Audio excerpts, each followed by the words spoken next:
naman, yung character ko, first time niya makaka-feel ng love kay Angela, kay Sarah. Talagang, yun yung pinakauna niyang apo, yun yung pinaka-mag-aalaga sa akin. Yun.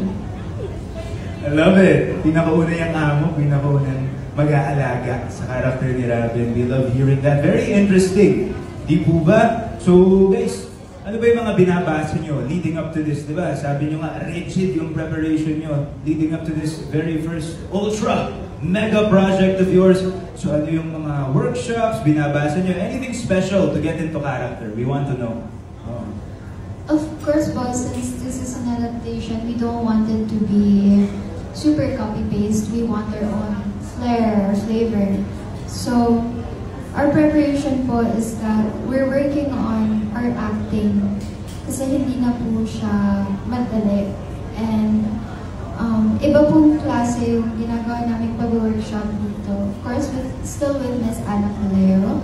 And as for the preparations, ibang-iba rin po yung when it comes to Pananamit. Sobrang iba po.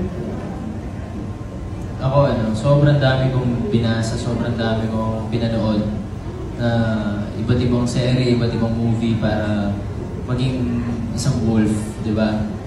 Pinanood ko din po yung movie, pero hindi ko siya pinanood na buo. Kasi Song Joong Ki na yun di ba? Song Joong Ki. Sobrang solid ni Song Joong Ki, pero kailangan may bago po tayong ipakita. Hindi po dapat natin gayahin buo si Song Joong Ki. Ayun. Talagang ang daming preparation, binasa namin ng buo yung script, ang daming sinukat na prosthetics. Talagang parang 4 na oras po nagpo-prosthetics. Tapos sobrang daming paghahanda talaga para sa project na to. Yun po. Naral po namin ng characters namin very well kung paano po siya if nasa Philippines yung setting. Yes. 2 oras ako nagiging aso.